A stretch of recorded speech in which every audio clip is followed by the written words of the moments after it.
जी असद भाई, सेशन को फिर स्टार्ट करें। असद भाई,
कि हेल्दी ईटर्स और पिकी ईटर्स में क्या डिफरेंस है। तो हेल्दी ईटर्स में ऐसे चाइल्ड हम इंक्लूड करते हैं जो जिनमें कोई किसी भी किस्म की फूड इंटॉलरेंस ना हो, और जिनमें no parental concern about eating, normal weight और हाइट हो, मतलब वो फॉल कर रहे हो अपनी नॉर्मल रेंजेस में। ये ग्राफ में भी आपको शो किया गया है प्रेजेंटेशन में कि नॉर्मल और वेट और हाइट में वो फॉल कर रहे हैं। उसके अलावा no psychological and behaviour factor उसमें कोई भी इन्वॉल्व ना हो। ये होते हैं हेल्दी ईटर्स। और इसके बाद हम डिस्कस करते हैं पिकी ईटर्स के बारे में। पिकी ईटर में हमारे पास आते हैं food refusal of children, all food और सर्टेन टाइप, मतलब ऐसे चाइल्ड जो सब किस्म की फूड से अवॉइड कर रहे हो या रिफ्यूज कर रहे हो, या फिर किसी भी खास किस्म के फूड से लाइक वेजिटेबल्स, फ्रूट्स, उनको रिफ्यूज कर रहे हो, तो वो होते हैं पिकी ईटर्स। इनकी प्रीवलेंस क्या है पाकिस्तान में या ऑल ओवर द वर्ल्ड? तो approximately 25 to 35% of the toddlers and preschoolers ये है पिकी ईटर्स है। उसमें picky eating comprises 35% of the eating problem in the toddlers. जो पिकी पिकी ईटर्स की जो प्रॉब्लम्स है या ईटिंग डिसऑर्डर्स हैं, ये ज़्यादा गर्ल्स में है और बॉयज़ में कम है। ये जो प्रॉब्लम्स है बेसिकली ये ड्यू टू plenty और वैरायटी और easily availability of the food in the developed countries. तो इसकी वजह से मतलब पिकी ईटिंग और या ईटिंग डिसऑर्डर की प्रीवलेंस ज़्यादा है। इसके बाद हमारे पास है तो पेरेंट्स को इनका पता नहीं होता, मोस्टली पेरेंट्स कंसर्न नहीं रहते।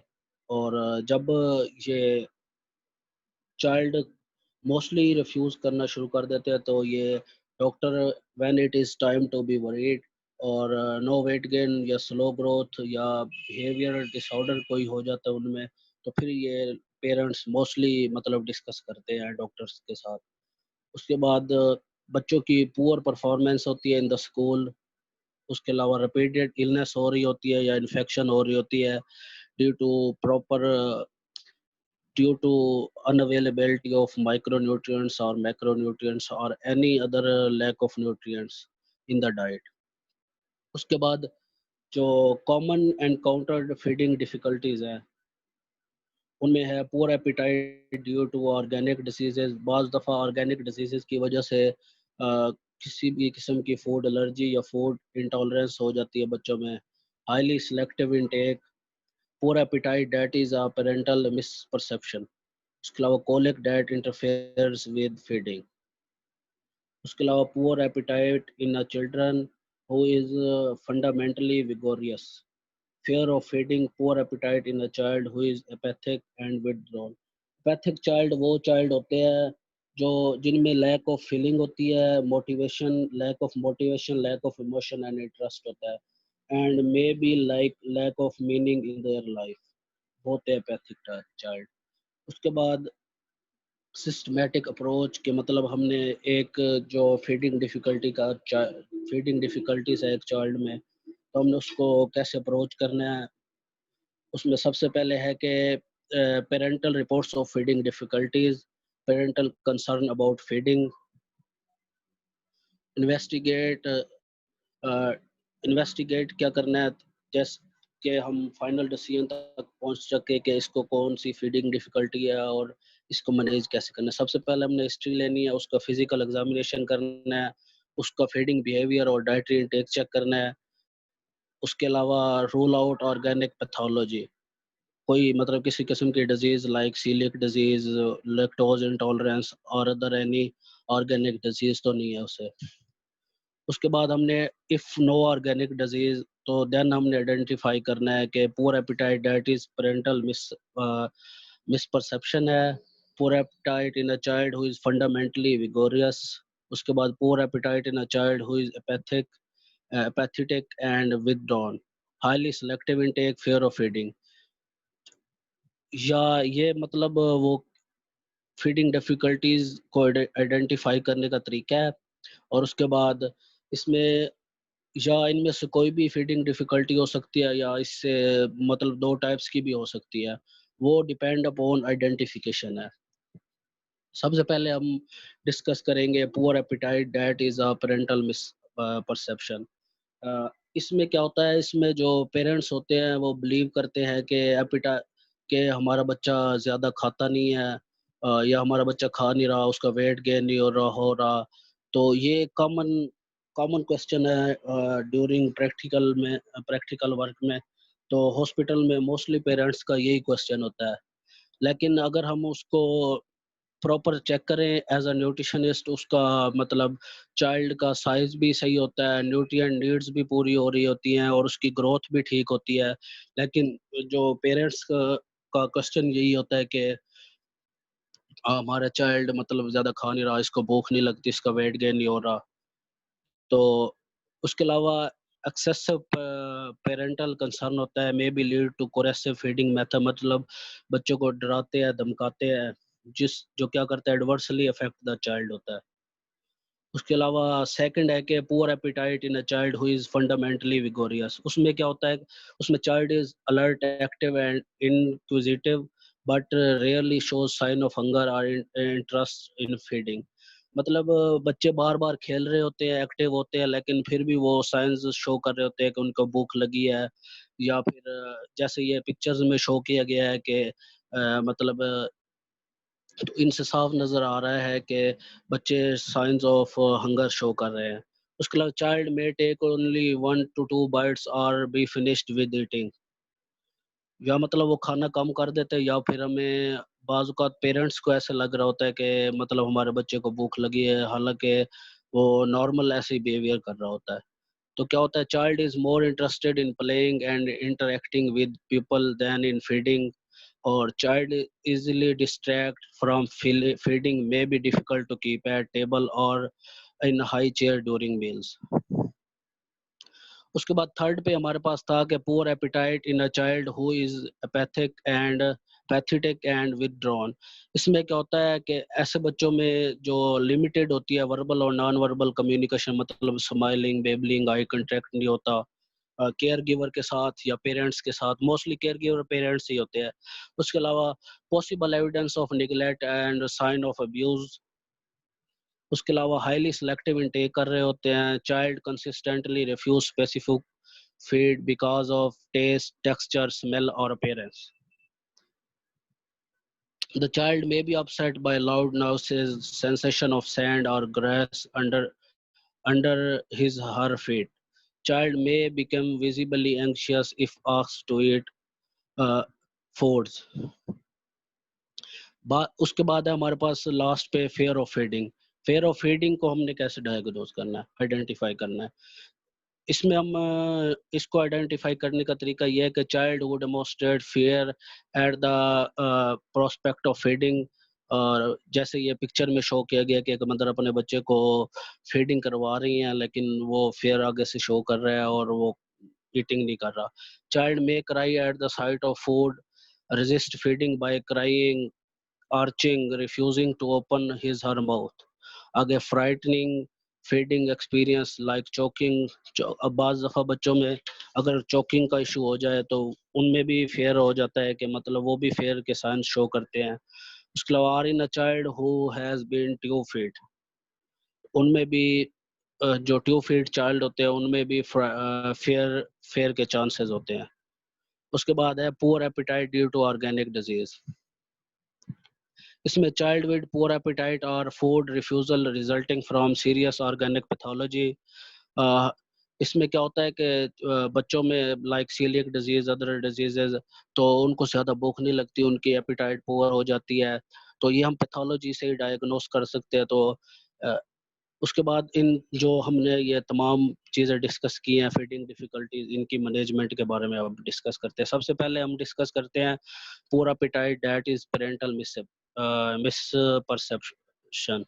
उसमें अप्रोच टू मैनेजमेंट प्रोवाइड, इसमें हमने ऐसे बच्चों की मैनेजमेंट कैसे करनी है, कंप्लीट मैनेजमेंट के बारे में डिस्कस करते हैं।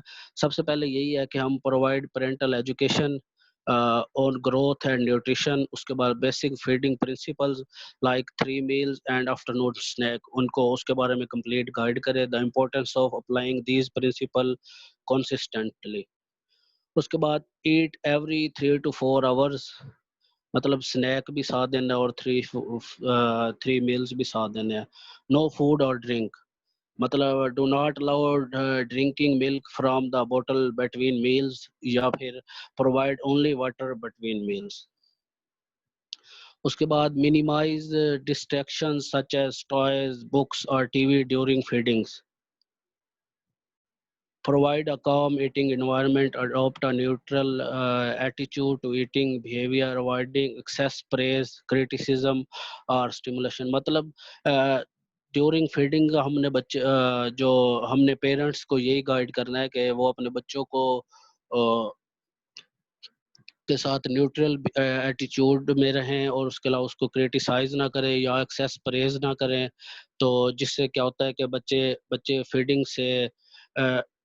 फीडिंग से हट जाते हैं और वो अपने अंदर ऐसी आदत डेवलप कर लेते हैं, ऐसी हैबिट्स डेवलप कर लेते हैं कि जब तक हम उनकी प्रेज ना करें पेरेंट्स या उनको क्रिटिसाइज ना करें तो वो कोई भी फीड नहीं लेते। उसके बाद क्या है, ये टॉयज और बुक्स वगैरह से जो टीवी वगैरह से डिस्ट्रैक्शन को मिनिमाइज करना है। Introduce new foods on eight a time, one eight a time, मतलब पहले एक न्यू फूड इंट्रोड्यूस करवानी, उसके एक वीक बाद दूसरी न्यू फूड इंट्रोड्यूस करनी। इससे क्या होगा, इससे हमें फूड एलर्जीज के बारे में भी पता चल जाएगा। अगर उसको किसी किस्म की फूड इंटॉलरेंस है, फूड एलर्जीज है, वो भी आइडेंटिफाई हो जाएगी। उसके बाद never force your child pressuring a child to eat. उसके अलावा दूसरे नंबर पे हमारे पास poor appetite in a child who is fundamentally vigorous. सबसे पहले इसमें यही होता है मैनेजमेंट में, explain child temperament to parents. उसके बाद प्रोवाइड लाइक जो अभी हमने डिस्कस किया उसी तरह provide 3 meals and an afternoon snack, basic feeding principle. उसके बाद every eat every 3 to 4 hours, no food और drink, provide plenty of water. और ड्यूरिंग फीडिंग हमने क्या करना है, मिल्क या कोई भी बोतल फीड नहीं करवानी। उसके बाद क्या है, always feed your child in a high chair और at a table. Duration of meal about 20 to 30 minutes, or if 15 minutes if the child is not eating. Teach eating to fullness by serving tiny portions repeatedly. उसके बाद offering a new helping as soon as the previous one is consumed. उसके बाद है कि feed your child with the family so other family members can model eating. Praise self feeding skills. जब बच्चा self feed कर रहा हो तो उसकी जो उसको भी हमें पेरेंट्स को चाहिए कि प्रेज करें। और फैमिली मॉडल के ईटिंग के तौर पे अगर हम मतलब एक फैमिली में इकट्ठे बैठ के सब खाएंगे तो उसके अंदर भी हेल्दी ईटिंग स्किल्स डेवलप होंगी। उसके बाद ये हमारे पास एक टेबल है, इसमें ना टॉलर एट एज अप्रोप्रिएट मैसीनेस, इसमें मतलब तमाम एज ग्रुप के बारे में विद पोर्शन साइज हमें ये एक्सप्लेन किया गया है। काइंडली ये सब लोग इसको नोट कर लें। और उसके बाद introduce new foods once at a time, wait a week between each food, discourage disruptive behaviors and distraction such as toys, books or TV during meal। और उसके बाद है हमारे पास never cause your child pressurizing a child to eat। उसके बाद third number पे था हमारे पास poor appetite in a child who is apathetic and withdrawn. इसकी मैनेजमेंट क्या है, इसमें एपैथेटिक चाइल्ड ऐसे चाइल्ड होते हैं जो जिसमें लैक ऑफ फीलिंग होती है, लैक ऑफ मोटिवेशन, इमोशन और इंटरेस्ट। तो इसको हमने कैसे मैनेज करना है, इसमें हम provide empathetic care giver, address insufficient emotional attachment between caregiver and child। उसके बाद address causal factors for neglect, consider socio-economic circumstances। उसके बाद अगर कोई बच्चे को न्यूरोलॉजिकल प्रॉब्लम है या फिर psycho neurosis in the mother, तो उसको भी हमने एड्रेस करना है। आगे apathetic child tend to respond positively to a warm, caring and experienced caregiver।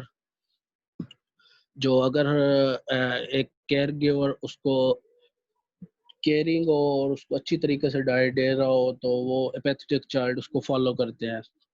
उसके अलावा admission to an inpatient programme में help to provide a positive feeding environment. उसके बाद है use of a complete and balance nutrition supplement. इसके बाद है हमारे पास जो highly selective intake approach to management. उसमें है कि don't force your child to eat foods he she cannot tolerate।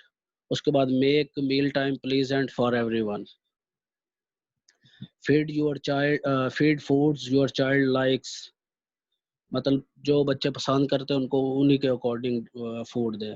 If a new food cause distress remove it and try something more closely resembling a prepared food। Don't push your child to try new foods, always respect your child's। उसके बाद है eat new foods in the presence of a child without offering। Provide a taste only at your child request। You stay neutral about his reaction to the food। Don't praise your child for trying a new food।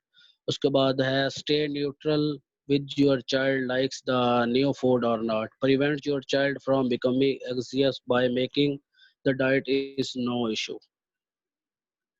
इसके बाद हमारे पास if your child loves desserts or candies, don't refuse sweet until more healthy foods are eaten।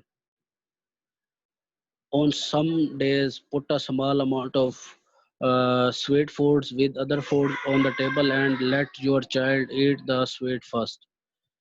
उसके बाद है कि हमने Eventually, your child will stop thinking of sweets as special reward and will be less likely to want only sweets. उसके बाद fear of feeding को कैसे manage करना है हमने, make sure that all family members understand your child eating difficulty and the need to avoid further distress and anxiety in association with eating. उसके बाद हमने बच्चे को फोर्स नहीं करना किसी भी डाइट के ऊपर, और उसके साथ थ्रेटनिंग बिहेवियर या कोर्सिव बिहेवियर नहीं शो करना, जिससे क्या होता है कि बच्चे में फेयर ऑफ फीडिंग इंट्रोड्यूस हो जाता है। उसके बाद offering food when he she is relaxed और हाफ asleep। उसके बाद encourage your child to play with the spoon bowl without feeding until he she loss for fair. मतलब अगर एक बच्चा प्रॉपर डाइट नहीं ले रहा, उसमें किसी भी किस्म का फेयर है, तो अगर हम उनमें वो अगर बच्चा को हम स्टार्ट करवा दें कि वो बॉल स्पून्स वगैरह के साथ प्लेइंग करना शुरू कर दे, तो उसके अंदर भी जो फेयर होता है फीडिंग के मतलब वो भी रिड्यूस हो जाता है। उसके बाद ये है कि if your child fears solid foods offer liquid gradually progress to purees then soft food and eventually to regular table food. Last week में भी हमने यही डिस्कस किया कि था कि सबसे पहले हमने क्या करना है, लिक्विड फूड इंट्रोड्यूस करवानी है, फिर प्योरिड फूड, फिर सॉफ्ट फूड, फिर सॉलिड फूड इंट्रोड्यूस करवानी है। उसके बाद ये है कि स्पेशल किस्म के कप्स और स्पून्स मिलते हैं, वो भी हम इंट्रोड्यूस करवा सकते हैं ताकि उनके अंदर बच्चों के अंदर फेयर ख़त्म हो। और रूटीन के अलावा हम अगर अल्टरनेटिव फॉर्म में लें तो ये भी बेस्ट तरीका है फेयर को ख़त्म करने का। उसके बाद है poor appetite due to organic diseases. ये मोस्ट कॉमन प्रॉब्लम है और आजकल बच्चों में बहुत सी ऑर्गेनिक डिजीजेस रिपोर्ट हो रही हैं। तो इसकी मैनेजमेंट यही है कि सबसे पहले क्या है कि हमने अंडरलाइंग पैथोलॉजी करवानी है, उसके बाद उसको रिजॉल्व फीडिंग डिफिकल्टी, उसके बाद introduce new food gradually once food at time. तो इससे क्या होगा, कोई भी अगर हमें फूड इंटॉलरेंस है, फूड एलर्जी है, तो उसका हमें पता चलेगा और उस पे हम इजीली वर्कआउट कर सकते हैं। उसके बाद प्रोवाइड अ काम eating environment, respect your child versions. उसके बाद ये है कि सबसे पहले ये है कि अंडरलाइंग मेडिकल कंडीशन जो रिक्वायर है उसके मुताबिक न्यूट्रिशनल सपोर्ट करनी in the form of complete and balanced nutritional supplements. उसके बाद while taking about feeding difficulties a doctor must know parental feeding style for effective counseling।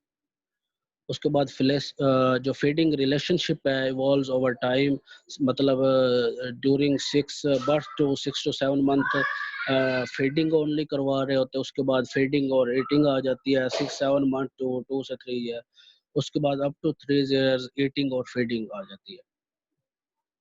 इसके अलावा 4 पेरेंटिंग स्टाइल्स हैं जो रिलेटेड टू फीडिंग स्टाइल्स हैं, directive, responsive, passive, indulgent.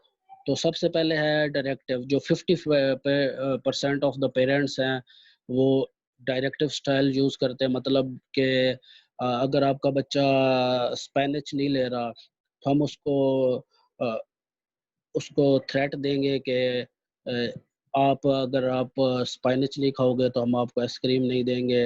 इस तरह और भी थ्रेट्स देते हैं पेरेंट्स, मतलब अगर कुछ बच्चे वेजिटेबल्स वगैरह नहीं ले रहे तो उसको इंट्रोडक्शन करवाने के लिए कुछ भी चीज़ और वो ऐड कर देते हैं। ये है बड़ा डायरेक्टिव स्टाइल। उसके बाद रिस्पॉन्सिव फीडिंग क्या है? रिस्पॉन्सिव फीडिंग में यही है कि active feeding that provides complementary food in an active manner. उसके अलावा मतलब प्लेइंग फूड गेम्स और एनकरेजिंग द चाइल्ड वर्बली। उसके अलावा parents engage in positive behaviour with the child. उसके अलावा conversations about feed during family meal time, mother and parents conversations कर रहे होते हैं, ये भी एक बेस्ट वे है। उसके अलावा मॉडलिंग गुड फूड बिहेवियर्स, उसमें हेल्दी चॉइसेस, जैसे ये एक फिगर में दिखाया गया है कि एक पेरेंट हेल्दी मतलब फ्रूट्स वगैरह और वेजिटेबल हेल्दी चॉइस को प्रमोट कर रहा है। उसके अलावा negative behaviour, no responsive feeding, force feeding, holding the child's head and threatening or shaking the child।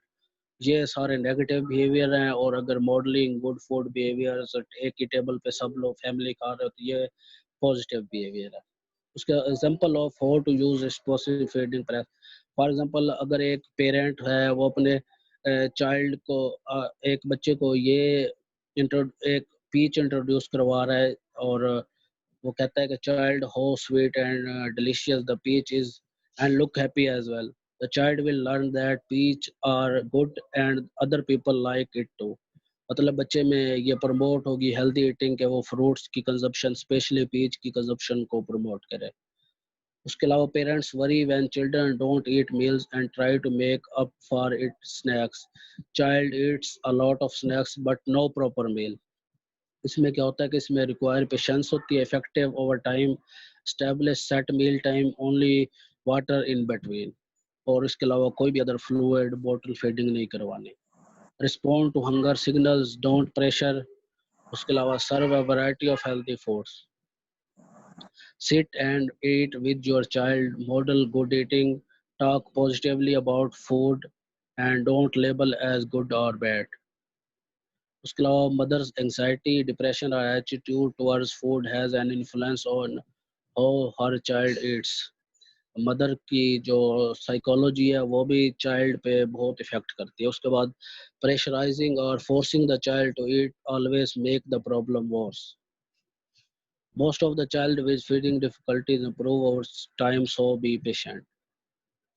इसके अलावा लास्ट में थी 4 टाइप के पैसिव फीडिंग और इंडल्जेंस। उसमें क्या होता है कि एक चाइल्ड रिफ्यूज कर रहा होता है ईटिंग से, फिर कुछ ही देर के बाद वो कहता है कि लाइक क्रैकर्स, तो जब वो थोड़े से क्रैकर्स लेता है तो वो क्राइंग शुरू कर देता है, तो जिससे क्या होता है कि mothers are relieved that the child has eaten something, but what the child has learn is that if she cries hard enough he can get what she wants to get. उसके बाद है, ये थी हमारे पास कंप्लीट फीडिंग डिफिकल्टीज। उसके बाद हम other जो मेन इश्यूज हैं टोडलर्स में उनको डिस्कस करते हैं।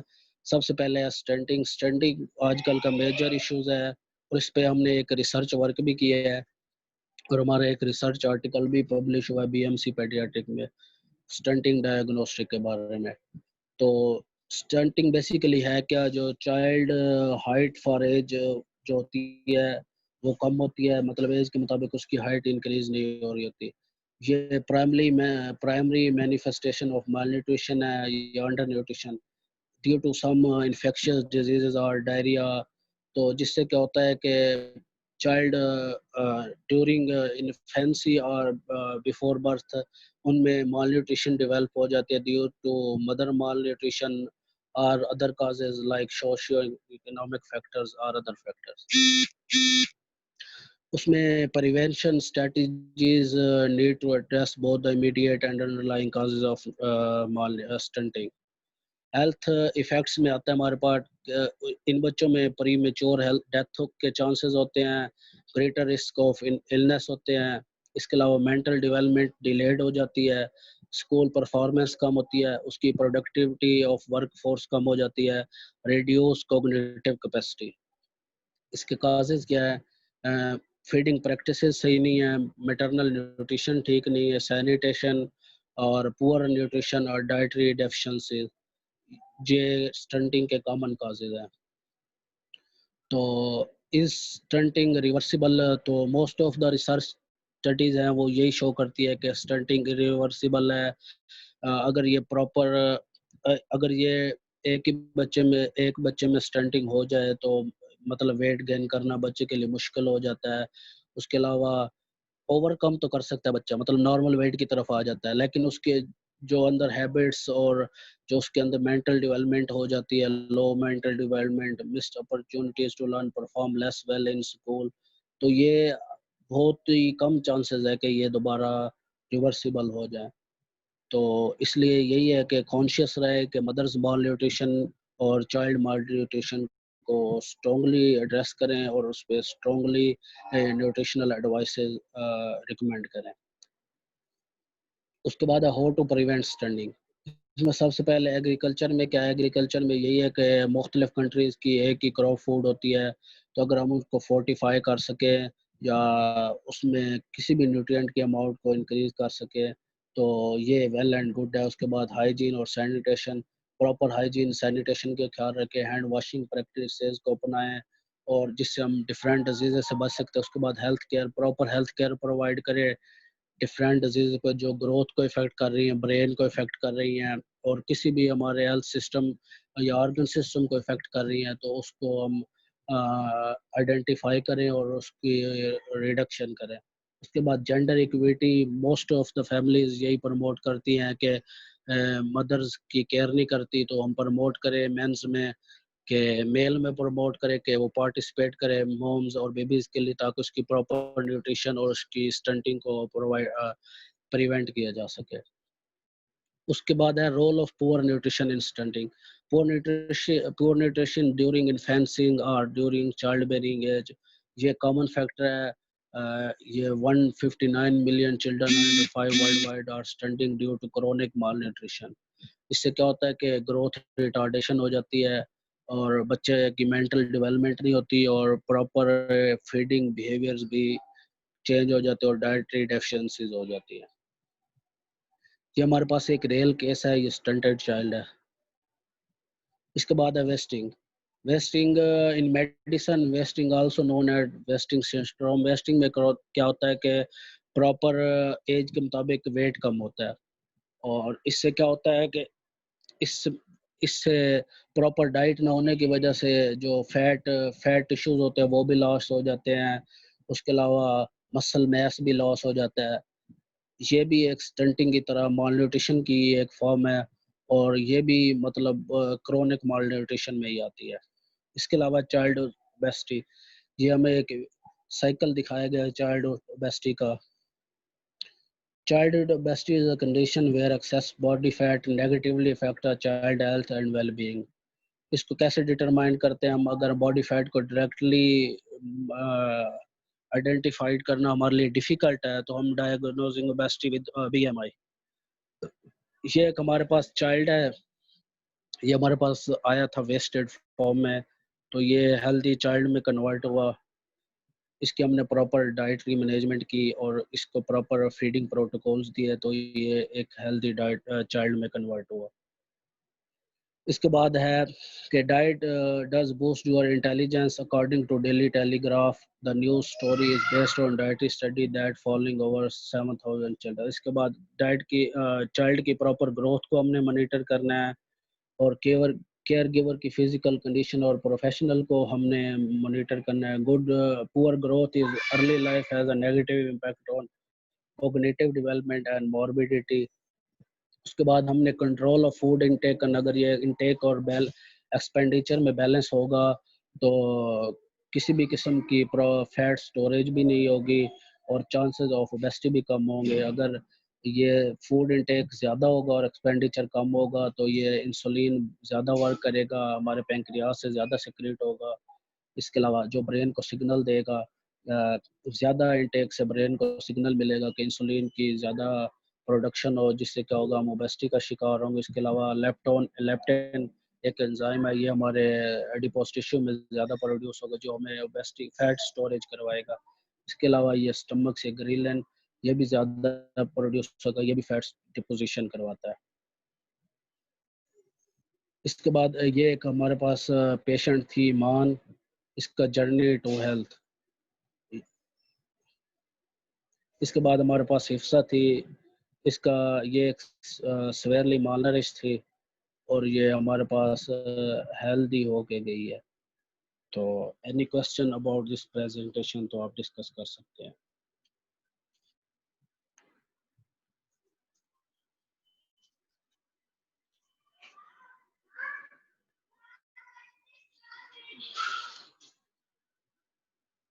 किसी का कोई क्वेश्चन हो तो वो डिस्कस कर सकता है।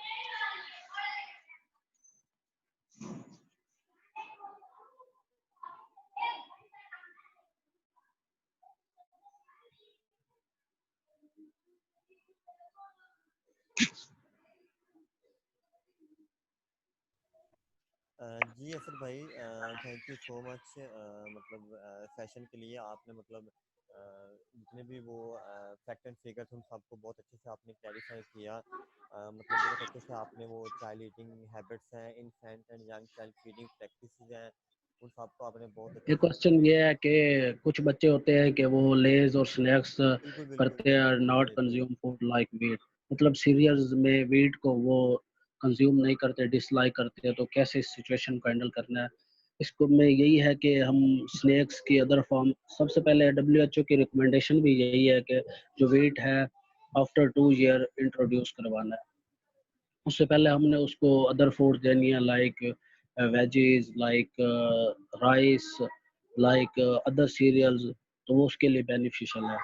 वेट को इंट्रोड्यूस 2 ईयर के बाद करवाने से कोई एलर्जीज भी नहीं होगी, लाइक सीलियक डिजीज, और वो इजीली एक्सेप्ट भी करेगा।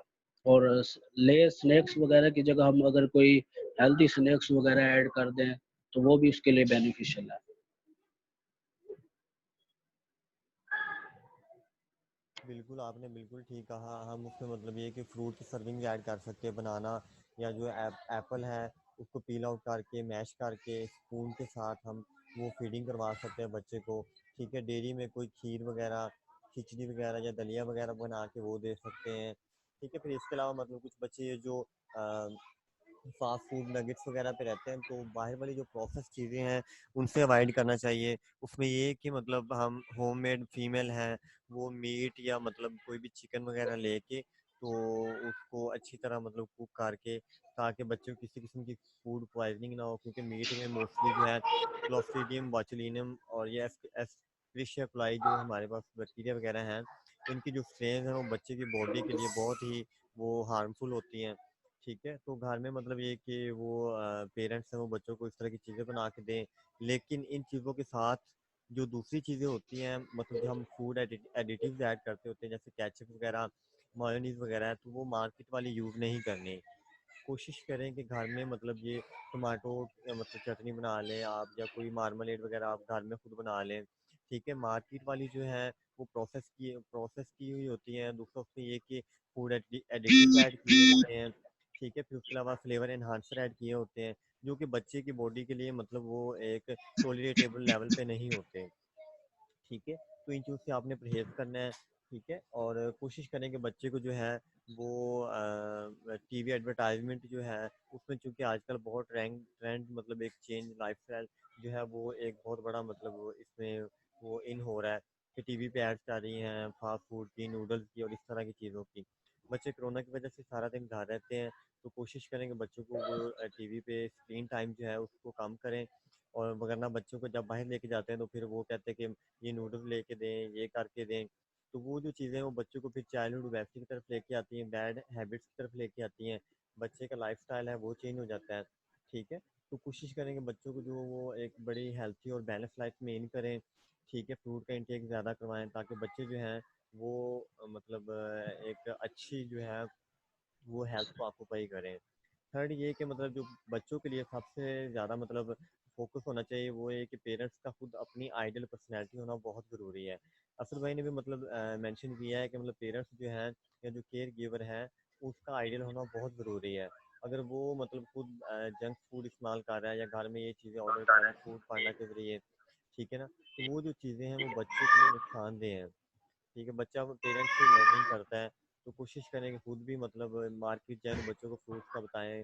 किचन में बच्चों को अपने साथ मदर जो हैं वो एक्टिविटी में इन्वॉल्व करें ताकि बच्चा जो है वो इन चीज़ों से लर्न करे। इससे बच्चे की जो कोग्निटिव डेवलपमेंट भी होगी। दूसरा ये कि बच्चे को चीज़ों को पता चलेगा कि मम्मा अगर घर में चीज़ें बना रही हैं तो ये बच्चे के लिए भी फ़ायदेमंद है, तभी तो मम्मा कुक कर रही हैं। ठीक है, और बच्चों के ये कुछ बच्चों ने मेंशन किया है कि ऐसे कोई ग्रोथ चार्ट बता दें जिससे हमें मतलब आइडिया हो जाए कि बच्चे की हाइट वेट कितनी होनी चाहिए। तो इसलिए ये कि एक तो मतलब आपको गूगल पे मिल जाएंगे कि WHO के ग्रोथ चार्ट। ठीक है, या फिर ये कि CDC के ग्रोथ चार्ट है, सेंटर फॉर डिजीज सेंटर जो अमेरिका का मतलब है। ठीक है, उनके मतलब ग्रोथ चार्ट बने हुए हैं। अगर किसी के पास नहीं है तो मैं ग्रुप में भी शेयर कर दूंगा। उसमें ये कि बच्चों के वेट, हाइट, BMI के लिहाज से, ठीक है, या उनकी जो फ्रंटिंग लेवल के लिहाज से, फिर उसके अलावा मंथ के लिहाज से कि 2 to 36 मंथ के बच्चे का कितनी वेट और हाइट होना चाहिए, और 2 2 ईयर से लेके 20 ईयर्स तक बच्चे कितनी वेट और हाइट होनी चाहिए, ठीक है। तो उसमें मतलब ये है कि हम उसमें फिर वो लेवल चेक कर लेते हैं कि बच्चा कितने मीडियन पे है, ठीक है, और किस स्टैंडर्ड डेविएशन पे जा रहा है और मतलब कितने परसेंटाइल पे है, ठीक है। और बाकी ये कि शहजाद भाई, इसके अलावा हमने एक स्टंटिंग डायग्नोस्टिक ऐप डेवलप किया है, और वो भी इंटरनेशनली पब्लिश है बीएमसी पेडियाट्रिक में। तो वहाँ से भी आप स्टंटिंग के बारे में कंप्लीट हेल्प ले सकते हैं, मतलब डाइट के रिलेटेड, मदर के रिलेटेड और डायग्नोस्टिक के रिलेटेड कंप्लीट हेल्प वहाँ, कंप्लीट डिटेल वहाँ पे अवेलेबल है। असद भाई ये तो बहुत ही अच्छा हो जाएगा, मतलब बच्चों के एक ही प्लेटफॉर्म पे सारी चीज़ें हेल्पिंग मटेरियल वगैरह मिल जाएगा, और लर्निंग के लिए तो बहुत अच्छा आपने मतलब एक इनिशिएटिव लिया है। तो ऐप का एक दफ़ा नेम जो है वो दोबारा रिकॉल कर दें, ताकि बच्चे जो है। स्टंटिंग डायग्नोस्टिक ऐप है, और एक रिसर्च आर्टिकल है, वो मैं ग्रुप में शेयर कर देता हूँ अभी। तो वहाँ से आप लोग ऐप भी मतलब प्ले स्टोर से डाउनलोड करके या इंस्टॉल करके वो भी आप यूज़ कर सकते हैं। हो गया। और ऐप का दूसरा नाम है स्टंटिंग डायग्नोस्टिक। स्टंटेड डायग्नोस्टिक, ठीक है। और दूसरा ये कि एक मतलब इज़मान फरीदी साहब ने क्वेश्चन भी किया है कि बच्चे जो है उनको डेंटल कैरीज या मतलब प्लेक वगैरह का इशू होता है, तो उसमें ये है कि बच्चे जो है मतलब घर से जो उनको वो पे वगैरह या बच्चों को मतलब जितनी भी वो कह लें कि पॉकेट मनी मिलती है, उसमें ये है कि बच्चे कैंटीन से या मतलब जो बाहर पे हमारे पास वो आते हैं, तो बच्चे उनसे मतलब मीठी चीज़ें ले लेते हैं, या मतलब ये जो टाफियाँ वगैरह और इसमें वो लॉलीपॉप्स वगैरह। शुगर इंटेक ज़्यादा होता है बिल्कुल बेसिकली, ऐसे, कैंडीज वगैरह या बोतल बिल्कुल। फीडिंग हो रही होती है, कोल्ड ड्रिंक्स, सॉफ्ट ड्रिंक्स वगैरह। तो इसमें ये है कि बच्चे लॉन्ग ये टर्म भी में भी डेंटल चीज़ें कैरीज करते को हैं, प्रमोट कर रहे होते हैं। ठीक है। और इसके इंशाल्लाह अलावा मतलब बोतल फीडिंग भी डेंटल कैरीज को प्रमोट करती है। बिल्कुल, जब वो कंटिन्यू से बच्चे जो हैं वो फीडिंग पे रहते हैं, तो माउथ के अंदर मतलब वो मीठा दूध रहता है, तो वो दांतों के ऊपर वाली जो इनेमल लेयर है उसको वो मतलब वो करना शुरू कर देता है, बैक्टीरिया जो उस पे है, ठीक है। और वो जो ये मतलब जो अपर लेयर होती है, प्रोटेक्टिव लेयर है, वो जब ऊपर से ख़त्म हो जाती है, तो फिर नीचे जो कैल्शियम और जो फ्लोराइड वाली लेयर होती है वो बहुत मतलब ईजिली हो जाती है, ब्रेक डाउन होने के चांसेस बढ़ जाते हैं।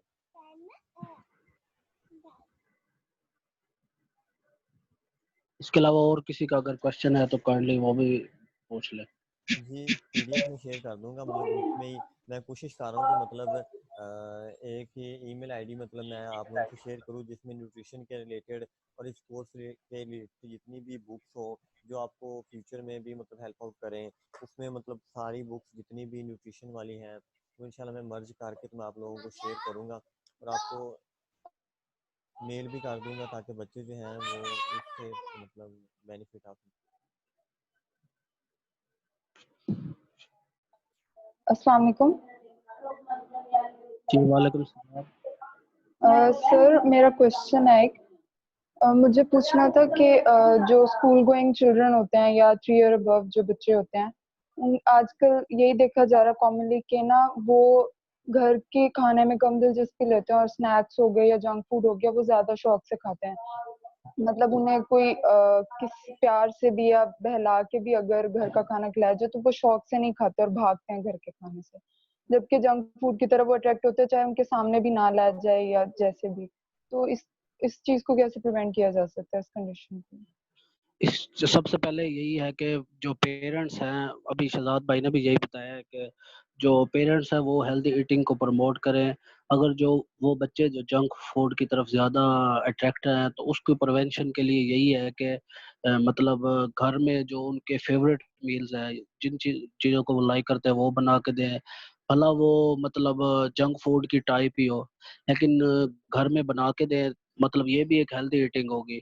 और उसके अलावा आहिस्ता-आहिस्ता उसको मिनिमाइज़ करें और हेल्दी ईटिंग की तरफ लेके आएँ, और उसमें फ्रूट्स और वेजीज़ वगैरह ऐड करें, ताकि इनके जो जंक फूड की ज़्यादा ईटिंग की वजह से जो ओबेसिटी के चांसेस इंक्रीज़ हो रहे हैं बच्चों में, उनको रिड्यूस किया जा सके और उसको प्रिवेंट किया जा सके। Okay, thank you so much. बिल्कुल ऐसे ही है। बच्चों को मतलब आप होम होम एक्टिविटी में मतलब इंडल्ज कर सकते हैं, उसमें ये है कि बच्चों को गार्डनिंग की तरफ लेके जाएं, और वो मतलब अगर आपके साथ घर में पेरेंट्स या मदर के साथ बच्चा कोई हेल्प आउट करवाता है, तो उससे आप एज अ गिफ्ट कोई फ्रूट दे दें। और जैसे मतलब वो पीच के बारे में बताया है कि पीच या मतलब कोई भी फ्रूट बच्चे का जो फेवरेट फ्रूट है, ठीक है, उसकी मतलब बच्चे को दिखा दें कि अगर तुम ये होमवर्क करोगे तुम्हें मैं मतलब ये फ्रूट चाट बना के दूंगी, ठीक है। दूध का जो इनटेक है, मिल्क इनटेक है, उसका सर्विंग को बढ़ाएं। मतलब इस तरह की जो चीज़ें हैं वो बच्चे के लिए मतलब आपने इन करनी है। बच्चों को क्विज वगैरह बना मतलब वो जो टॉयज वगैरह होते हैं, फिर इस तरह मतलब सैंड के जो वो हमारे पास बच्चों को बनाते हैं स्कल्पचर वगैरह, ठीक है। या इस तरह की जो एक्टिविटी है उसमें बच्चों को आपने इन्वॉल्व करना और फिर एज अ गिफ्ट बच्चों को वो अप्रिशिएट करना है कि मतलब इस तरह करोगे तो आपको ये गिफ्ट भी मिलेगा।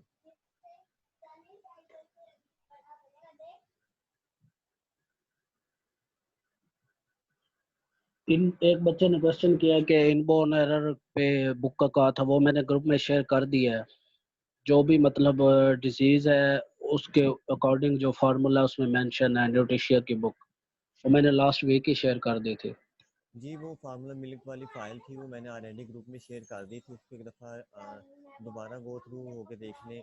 और उसमें सारा कुछ ही मतलब ये जो इनबॉर्न एरर और ऑटोसोमल डिसऑर्डर जितनी भी होती हैं उनके बारे में मेंशन किया हुआ है।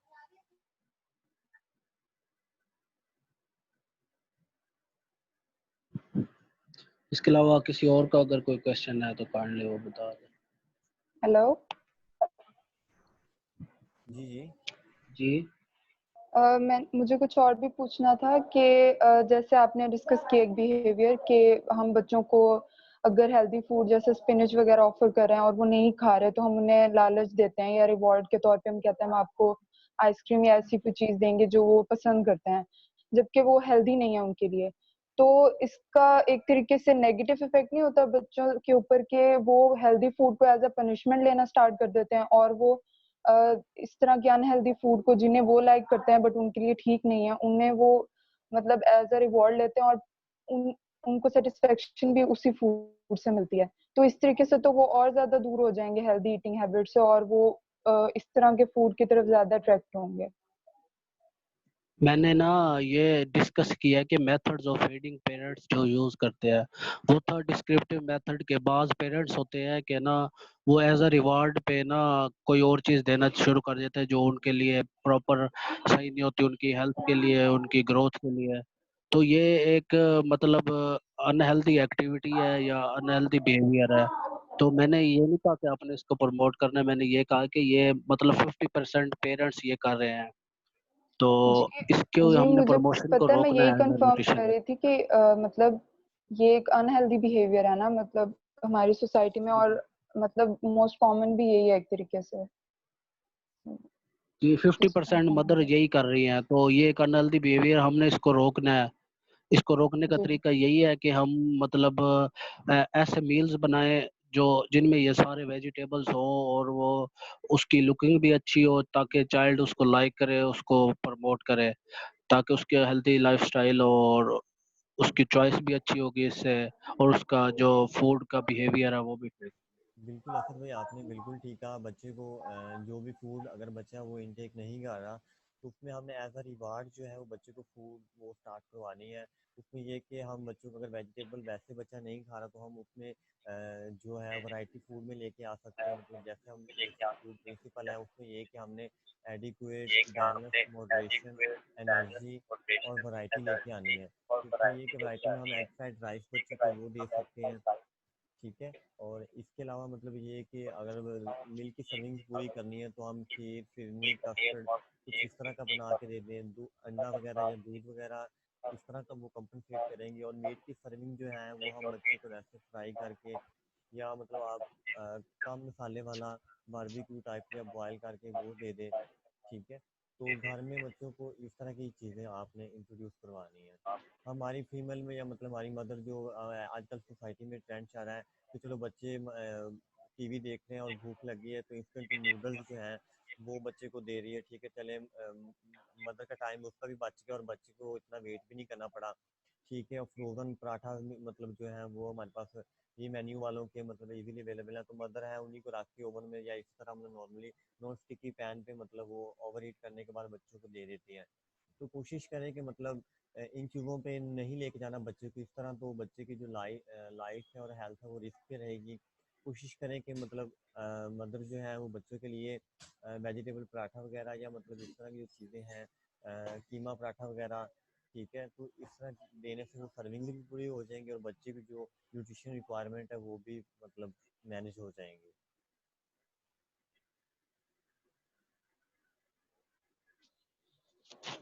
इसके अलावा अगर किसी का क्वेश्चन है तो काइंडली वो भी पूछ ले। अस्सलाम वालेकुम।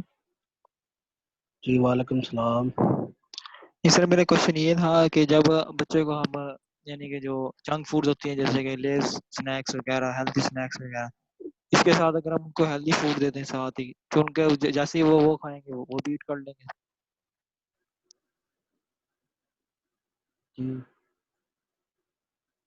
हेलो, जी सर। काइंडली अपने क्वेश्चन को रिपीट करें। मेरा क्वेश्चन ये था कि जैसे हम जंक फूड देते हैं उनको, लेज स्नैक्स वगैरह, हेल्दी स्नैक्स वगैरह, तो उनको सर उसके साथ हेल्दी फूड देने से वीट वगैरह होगी, तो क्या वो हम्म। कंज्यूम करेंगे? क्योंकि उनके पर डिपेंड करता है ना जो वो लाइक करते हैं ईटिंग में। नहीं, ये तो एक मतलब बैड हैबिट ही हो जाएगी कि मतलब एक वो तरफ से वो जंक फूड खा रहे हैं और उसके फौरन बाद हमने हेल्दी फूड दे दिया। हमने सबसे पहले यही है कि उसको रोकना है कि वो जंक फूड ना खाएं, उ- और उसको शिफ्ट करना है कि मतलब अगर जहाँ वो जंक फूड खा रहा है उसको हेल्दी फूड की तरफ लेके जाना है। उसके अलावा जो वोमिटिंग है ना, वोमिटिंग ये एक मोस्ट ऑफ द चाइल्ड में यही इशू आ रहा है। हमारे पास भी काफी चाइल्ड आते हैं, उनका यही इशू होता है, वोमिटिंग। तो वोमिटिंग हमने ये भी नोट किया है कि ना आफ्टर कम्प्लीमेंट्री फीडिंग जब हम स्टार्ट करवाते हैं तो बच्चों में उस वक्त भी वोमिटिंग स्टार्ट हो जाती है, लेकिन आहिस्ता आहिस्ता वो कम हो जाती है क्योंकि प्रॉपर अगर हम फीडिंग उसको सही करवा रहे हैं और जो चीज मतलब फॉर एग्जांपल अगर हम वेट इंट्रोड्यूस नहीं करवा रहे, जो डब्ल्यू एच ओ के प्रोटोकॉल्स है उनके मुताबिक अगर हम करवा रहे हैं तो उनको वोमिटिंग के चांसेस नहीं होते, बहुत ही कम होते हैं। और अगर उसके अंदर मतलब जैसे आप जंक फूड्स कह रहे हैं उसके साथ हेल्दी फूड्स कह रहे हैं, ये हमारे पास सही ऑप्शन नहीं है। सही ऑप्शन हमारे पास ये है कि जंक फूड को हम प्रमोट ना करें और हेल्दी फूड्स को प्रमोट करें, ये हमारे पास बेस्ट ऑप्शन है। जंक फूड के साथ हेल्दी फूड देना एक अच्छा ऑप्शन नहीं है। ठीक है सर, थैंक यू। ठीक हो गया। फैज़ान, आपका बड़ा अच्छा मतलब क्वेश्चन था। उसमें यही है कि मतलब कोशिश करें कि मतलब बच्चे को जो है इन चीज़ों पे ना लेके जाएँ, क्योंकि अगर कंटिन्यूअसली बच्चे को जंक फूड के साथ न्यूट्रिशन भी देंगे तो बच्चा जो है वो जंक फूड पे हो सकता है कि उस पे सेट हो जाए। ठीक है, तो कोशिश करना है कि उसकी जो सैचुरेशन है उसको हमने कम ही रखना है। बाकी सेशन बहुत इंफॉर्मेटिव था, अच्छी डिस्कशन रही। और कल के जो सेशन है वो आज ही हमने मतलब कंप्लीट जो है वो सेशन वाइंड अप कर लिया। और कल का जो सेशन है उसमें आप लोगों की अटेंडेंस कंपल्सरी होगी। कल के सेशन में जो इस वीक की प्रेजेंटेशन और जो इस वीक की असाइनमेंट थी उसको थोड़ा सा डिस्कस किया जाएगा कि बच्चों की मतलब किसी किस्म की कोई क्वेरी वगैरह या क्वेश्चन वगैरह है जिसका हम सॉर्ट आउट कर लेंगे। मतलब हो सकता है पॉसिबल कि वो हाफ एन आवर या मतलब 45 मिनट तक वो लेंथी हो, तो कोशिश करें कि वो आप अपना इस शॉर्ट टाइम में अपनी प्रेजेंस है वो उससे कंपल्सरी करें।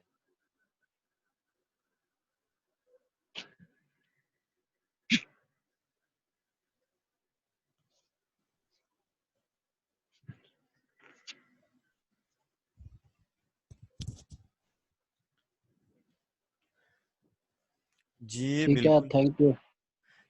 जी बिल्कुल, एक क्वेश्चन किया है मतलब जिसमें बच्चों के ये कि प्रोटीन लॉस बहुत ज़्यादा हो रहा है पेशेंट में। तो उसमें ये कि हमने कोशिश करना है कि मतलब उसका पहले एक तो एक डायग्नोसिस करवाएं कि ब्लड यूरिया प्रोटीन मतलब उसमें ज़्यादा प्रोटीन लॉस तो नहीं हो रहा, ठीक है, या सीरम एल्ब्यूमिन टेस्ट करवाएं, ठीक है।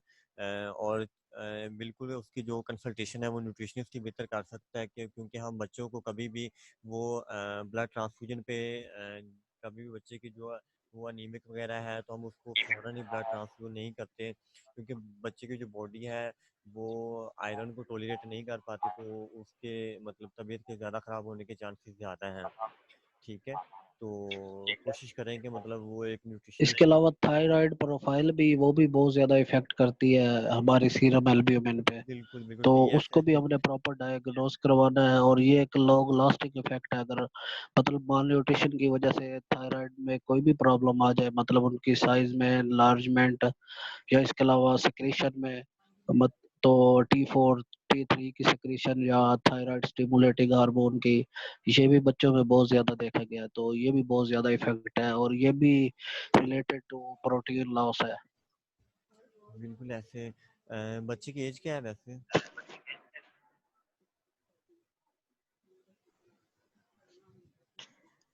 16 ईयर।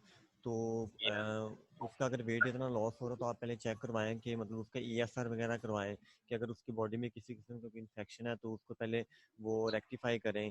देन चेक करें कि मतलब उसको ट्यूबरक्लोसिस वगैरह तो नहीं है या किसी किस्म का कोई और इशू तो नहीं है कि उसका जो वेट लॉस है वो क्यों हो रहा है।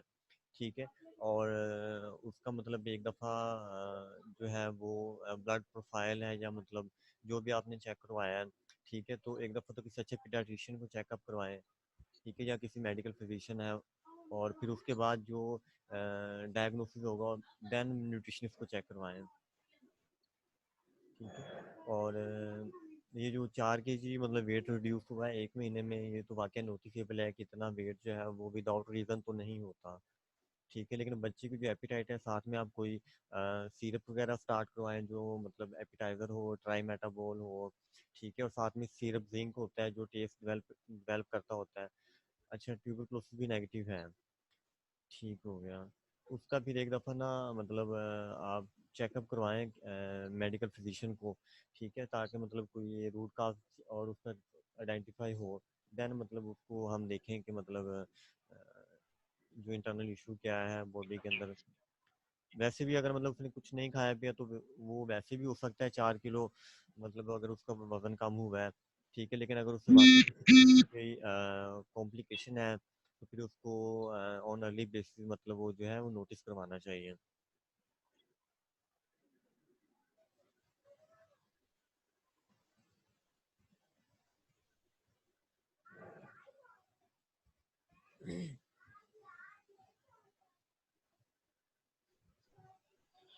ठीक है शहजाद भाई, जी अब जी सेशन को हम वाइंड अप कर। जी जी जी असद भाई, थैंक यू सो मच। आपने मतलब वो अपना जो है वो इन गुड फेथ बहुत अच्छा मतलब आपने वो बच्चों का डिलीवर किया है। Thank you so much. आपने मतलब वो बहुत अच्छे से मतलब बाकी इंशाल्लाह कल के सेशन में मिलते हैं 4 बजे, यही टाइम होगा और इसी प्लेटफॉर्म पे सब दोस्तों के साथ। ठीक है। माफ करने की अटेंडेंस होगी है। ठीक है, thank you so much everybody for questioning and for listening our presentation and topic. जी थैंक यू ठीक है सो सर, मच। अल्लाह हाफिज़, अल्लाह हाफिज़।